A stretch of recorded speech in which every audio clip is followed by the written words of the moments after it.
একজন আর্মি যে একাই ৩০০ জন সৈন্যকে হত্যা করেছিল, যাকে মারা ছিল অসম্ভব। এমনকি রাশিয়ানরাও তাকে ভয় পেত।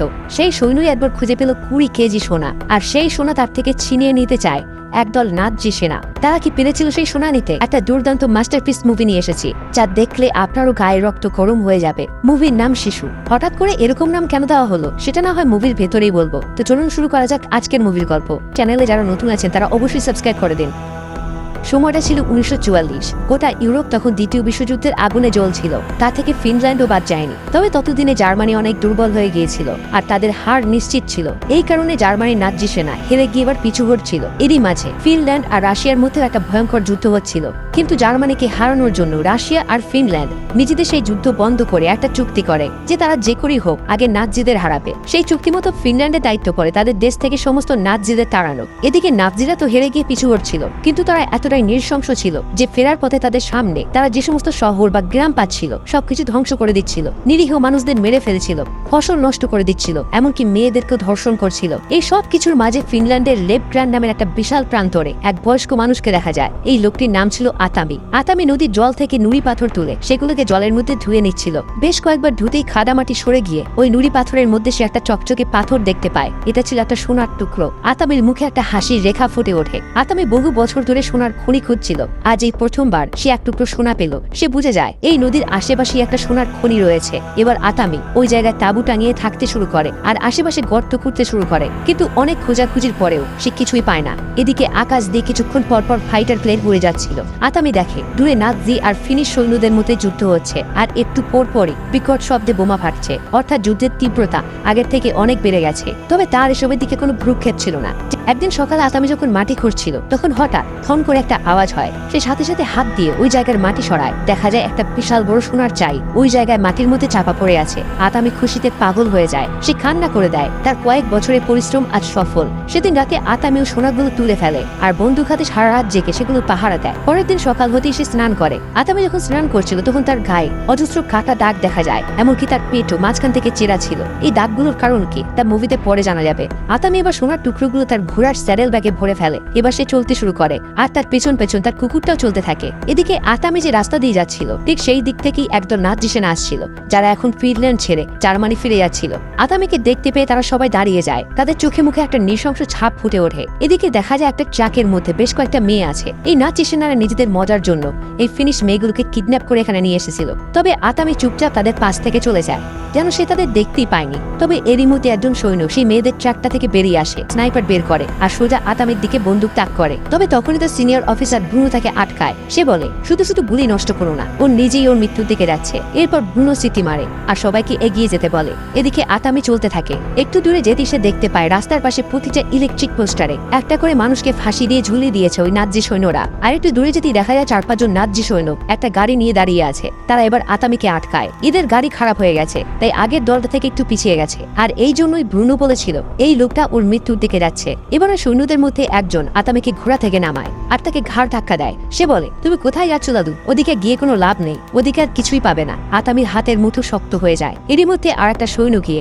আতামির ব্যাগ খুঁজে সেই সোনা পেয়ে যায়। 2 ব্যাগ ভর্তি সোনা পেয়ে নাৎজি সৈন্যগুলো খুব খুশি হয়ে যায়। আতামি বুঝতে পারে এবার কি হতে চলেছে। সে এবার তার কুকুরটাকে ইশারা করে ওখান থেকে পালিয়ে যাওয়ার জন্য। কুকুরটা দৌড়াতে শুরু করে। এরই মধ্যে ওই সৈন্যটা কুকুরটার উপর গুলি করতে থাকে। তবে কুকুরটা কোনো মতে বেঁচে যায় আর দূরে পালিয়ে যায়। ওদিকে দূরে ব্রুনো আর বাকি সৈন্যরা যারা এগিয়ে গিয়েছিল তারা গুলির আওয়াজ শুনতে পায়। তারা ভাবে পেছনে থাকা তাদের সাথীরা ওই বুড়ো লোকটাকে মেরে ফেলেছে। এবার ওই সৈন্যটা তার রাইফেল তুলে নেয় আর হাঁটু গেড়ে বসতে বলে। আতামি এবার রেগে আগুন হয়ে যায়। সে শক্ত হাতে ছুরিটা ধরে আর মুহূর্তের মধ্যে আতামি ছুরি বের করে ওই সৈন্যটার মাথার মধ্যে ঢুকিয়ে দেয়। এদিকে বাকি 3 জন একেবারে হতবাক হয়ে যায়। এবার তারাও এগিয়ে আসে আতামিকে মারার জন্য। আতামিও ঝাঁপিয়ে পড়ে তাদের উপরে। মুহূর্তের মধ্যে সে দুজনকে ছুরি দিয়ে মেরে ফেলে। এর মধ্যে আরেকটা সৈন্য আতামিকে পেছন থেকে চেপে ধরে, কিন্তু আতামি বুদ্ধি করে ওই সৈন্যটার বন্দুক বের করে তার পায়ে গুলি করে আর রাইফেল দিয়ে তার মাথা খুঁড়ে উড়িয়ে দেয়। এদিকে গোলাগুলির শব্দ দূর থেকে ব্রুনো শুনতে পায়। তার এবার একটু সন্দেহ হয়। ব্রুনো সবাইকে থামতে বলে আর সে আবার সবাইকে নিয়ে পিছনে ফিরে আসে। এখানে এসে সে একেবারে হতভম্ব হয়ে যায়।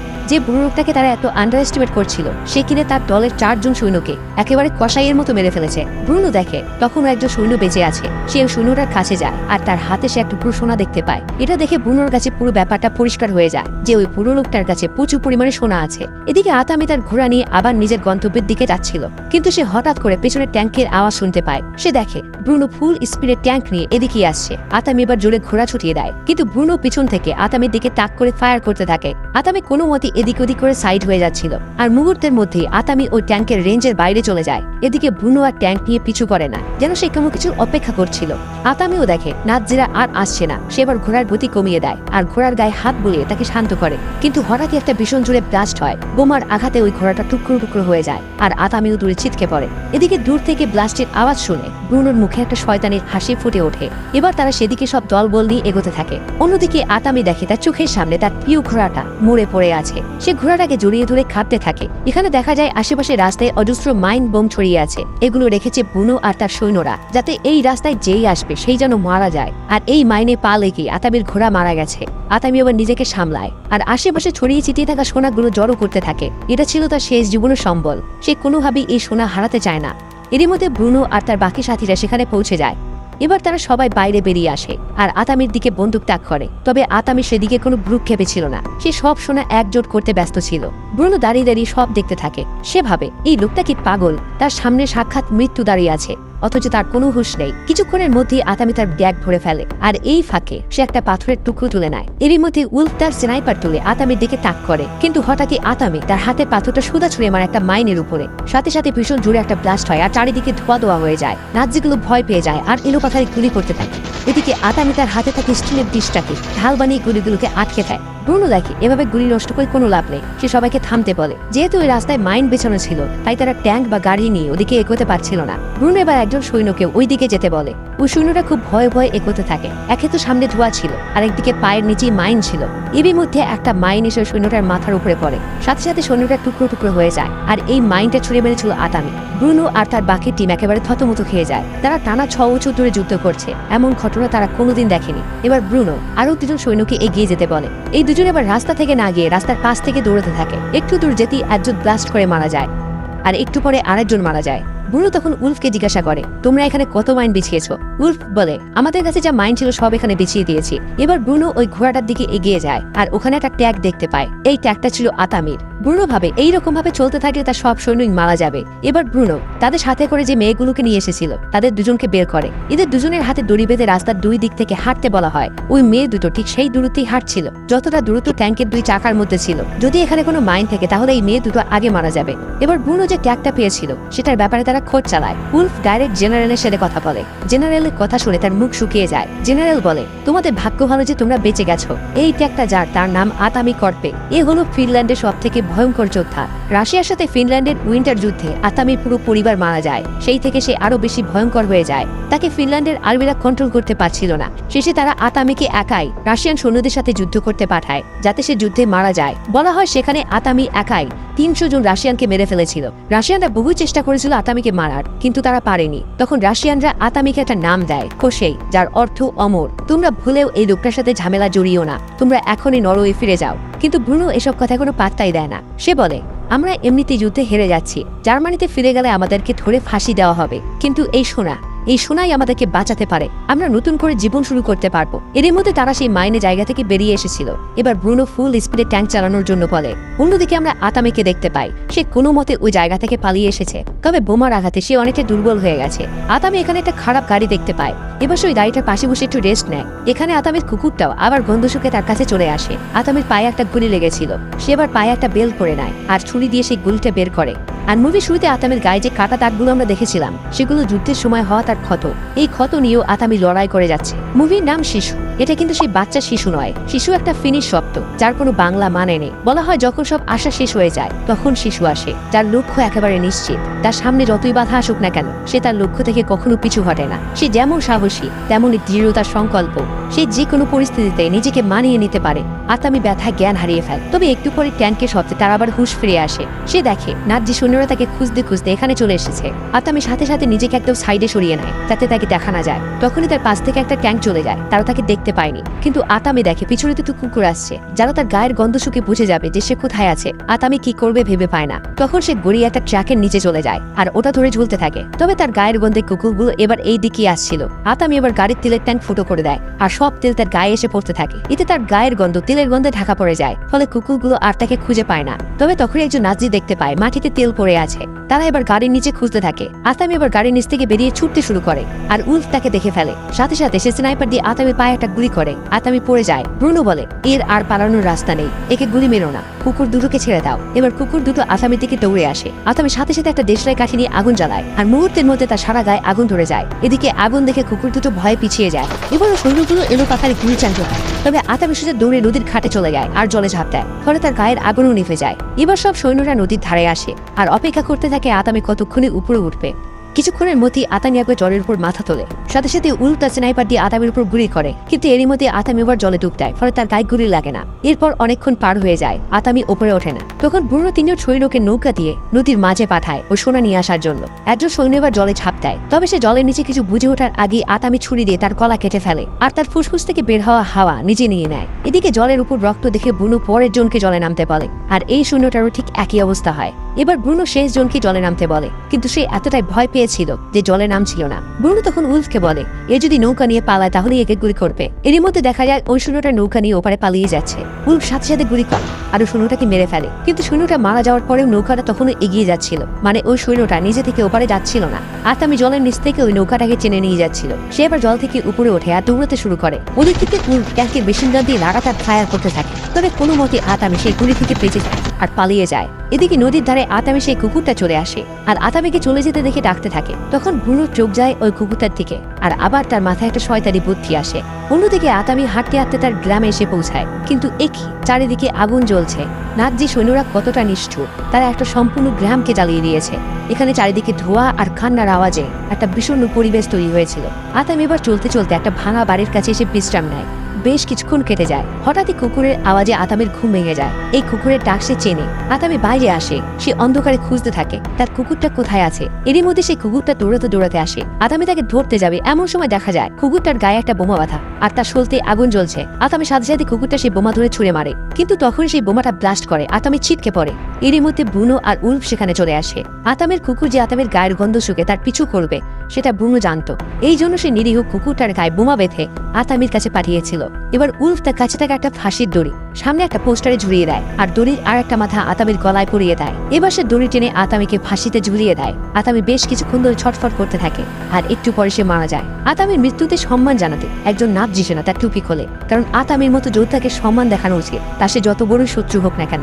ব্রুনো এবার আতামি সোনার ড্যাগগুলো নিয়ে নেয় আর এক টুকরো সোনা আতামির পকেটে ভরে দেয়। এরপর তারা তিনজন ওখান থেকে চলে যায় আর আতামির নিথর দেহটা ওখানে ঝুলতে থাকে। কিন্তু একটু পরে হঠাৎ করে আতামি চোখ খোলে, অর্থাৎ সে এতক্ষণ ধরে মরার নাটক করছিল আর নাৎজিতে যাওয়ার অপেক্ষা করছিল।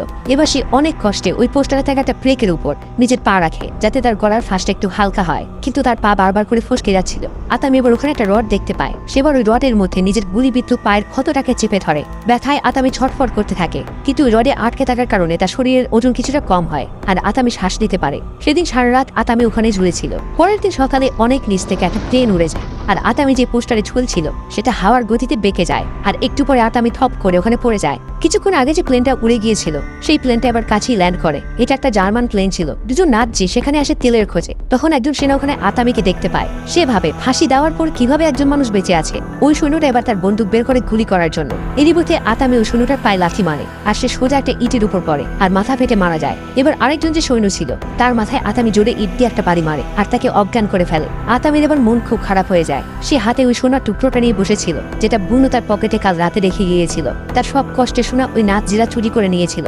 সে কি করবে ভেবে পায় না। তখনই সে পাশে সেই প্লেনটা দেখতে পায় যেটাই করে এই দুটো সৈন্য এখানে এসেছিল।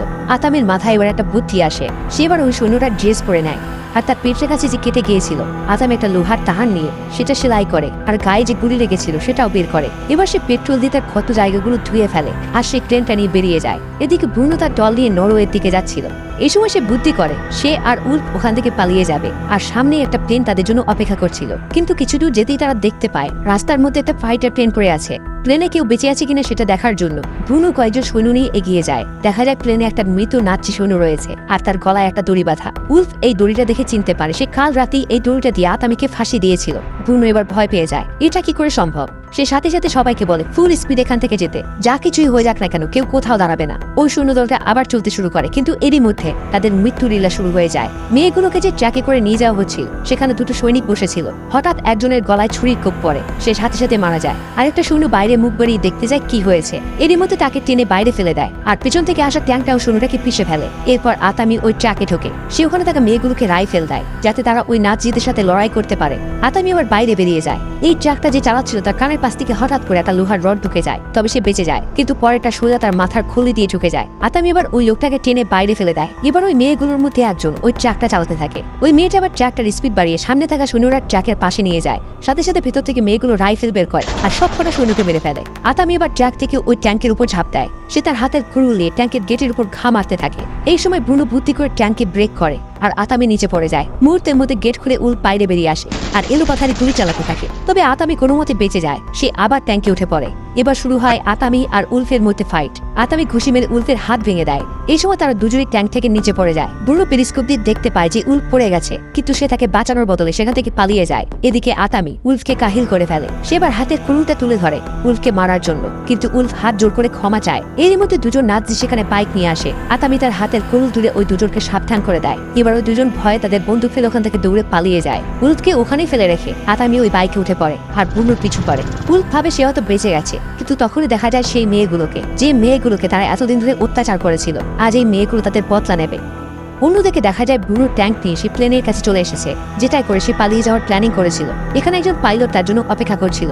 ব্রুনো এবার তার ট্যাঙ্কের ড্রাইভারকে গুলি করে মেরে ফেলে আর প্লেনে উঠে পড়ে। প্লেনটা যখন রানওয়েতে দৌড়াচ্ছিল ঠিক তখনই সেখানে আতামি চলে আসে। সে এবার প্লেনের উপর গুলি করতে থাকে, কিন্তু এরই মধ্যে প্লেনটা বেশ গতি ধরে নেয় আর উঠতে শুরু করে। আতামি সাথে সাথে সেই কুড়ুলটা বের করে আর ঝাঁপিয়ে পড়ে প্লেনের উপরে। কিছুক্ষণের মধ্যে প্লেনটা আকাশের অনেক উঁচুতে চলে আসে। দেখা যায় পাইলটের গলায় গুলি লেগেছে। এদিকে বাইরে তখন আতামি ঝুলছিল। সে এবার কুড়ুল দিয়ে প্লেনের বনেট চিরে কোনো মতে ভিতরে চলে আসে। ব্রুনো এবার নিজে যায় আতামিকে আটকানোর জন্য, আর দুজনের মধ্যে ভীষণ ফাইট হয়। এক পর্যায়ে আতামি কাহিল হয়ে পড়ে। ব্রুনো ক্রমাগত আতামির মুখে ঘুষি মারতে থাকে। সে বলে তুমি কেন মরো না, কিন্তু বারবার মার খাওয়া সত্ত্বেও আতামি বারবার উঠে বসছিল। সে যেন কোনো কিছুতেই হার মানতে চাইছিল না। এই সময় আতামি দেখে পাশে একটা বিশাল বড় বোমা রয়েছে। সে ব্রুনোর হাতে থাকা হুকটা বোমার সাথে পেতে দেয় আর বোমাটা রিলিজ করে দেয়। বোমাটা সাথে সাথে নিচে পড়তে শুরু করে আর তার সাথে ব্রুনো নিচে পড়ে যায়। আর সে চিৎকার করে বলে তুমি নরকে যাবে। কিছুক্ষণের মধ্যে বোমাটা নিচে পড়ে যায় আর ভীষণ জোরে ব্লাস্ট হয়, কিন্তু এরই মধ্যে সেই প্লেনটা কাত হয়ে নিচের দিকে পড়তে শুরু করে। আতামি দেখে প্লেনে পাইলট মারা গেছে।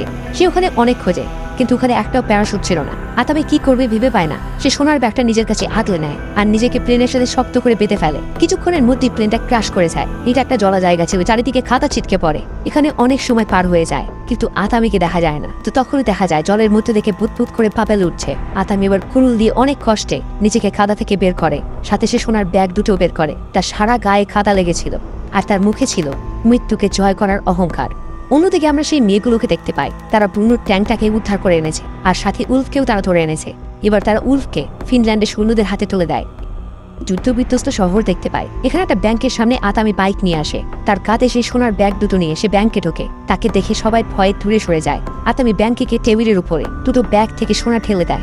এত পরিমাণ সোনা দেখে সবাই হতবাক হয়ে যায়। আতামি গম্ভীরভাবে বলে এর বদলে টাকা চাই, বড় নোট দেবে যাতে ক্যারি করতে কষ্ট না হয়। আর এখানেই মুভিটা শেষ হয়ে যায়। এই মুভিটা একজন ফিনিশ স্নাইপারের জীবনের উপর তৈরি হয়েছে, যার নাম সিমো হাইহা। ফিনল্যান্ড রাশিয়ার উইন্টার যুদ্ধে এই সিমো হাইহা মোট 300 জন রাশিয়ার সৈন্যকে হত্যা করেছিল।